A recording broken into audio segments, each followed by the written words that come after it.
masjid, ahli ilmu, ahli zikir, ahli qiyamul lail, ahli al-qurbi min Allah, orang yang dekat dengan Allah. Maka orang yang baik itu di samping dia berada dalam rumah Allahu alaihi min an-nabiyyin was-siddiqin wasyuhada'i was-salihin wa hasuna ulaika rafiqa.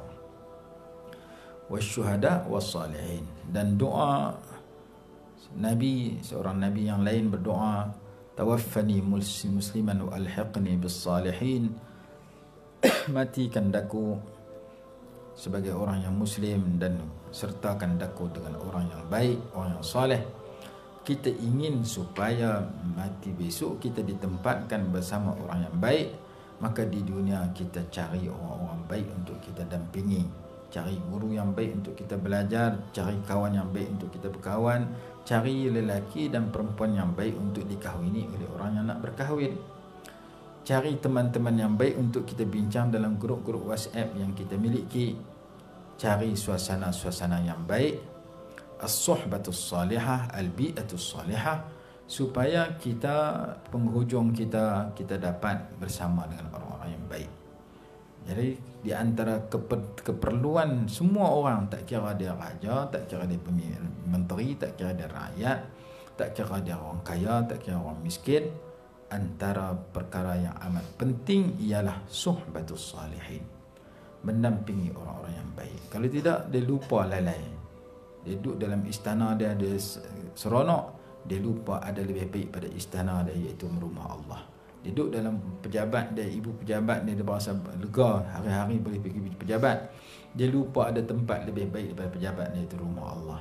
Dia berteman dengan kawan-kawan dia ketika berbual di kedai kopi, ketika bersukan. Dia berteman dengan teman-teman dia ketika bekerja di pejabat. Dia lupa ada teman yang lebih baik yang perlu dia dampingi, iaitu ahli masjid, ahli ilmu, ahli zikir, ahli qiyamul lail, ahli al-qurbi min Allah, orang yang dekat dengan Allah. Maka orang yang baik itu di samping dia berada dalam rumahnya, dalam masa yang sama ada jadual dia masuk dalam rumah Allah. Di samping dia berbual dengan kawannya, ada masa dia bersendirian berbual dengan Allah. Di samping dia duduk atas kursian bersembang dengan teman, ada masa dia duduk atas sejadah rukuk sujud kepada Allah. Manusia yang baik, manusia yang jaga kedua-duanya. Sayyidah Rabi'atul Adawiyah radhiyallahu anha berkata, inni ja'altuka fil fuadi muhaddithi wa abahtu jismi liman arada julusi. Walaupun aku duduk dengan orang, tapi aku dengan Allah Ta'ala tidak putus.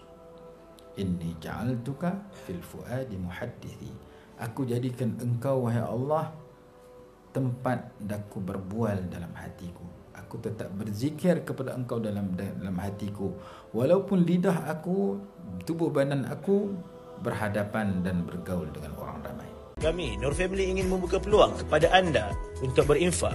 Sesungguhnya, pahala infak itu akan senantiasa mengalir sehingga hari kiamat. Dan dermakanlah hartamu di jalan Allah, dan janganlah kamu sengaja mencampakkan dirimu ke dalam kebinasaan dengan tangan sendiri, dan berbuat baiklah, sesungguhnya Allah menyukai orang yang berbuat baik. Wa abahtu jismi liman arada julusi, aku haruskan tubuh badanku untuk berduduk dengan siapa nak duduk dengan aku. Sehingga ulama kata ada khalwah, duduk bersendirian dengan Allah di tempat sunyi, tidak ada siapa tahu. Ada khalwah di kalangan orang ramai, duduk dalam majlis kenduri, duduk dalam stadium, duduk dalam mesyuarat. Dia dengan Allah Ta'ala tak putus, walaupun dia duduk di kalangan manusia. Sebagaimana kata ulama, al-qalbu ma'al haqqi wal badanu ma'al khalq, al-badanu ma'al khalqi wal qalbu ma'al haqqi subhanahu wa ta'ala. Walaupun badan dia bersama makhluk, tapi hatinya tetap tidak putus dengan pencipta makhluk.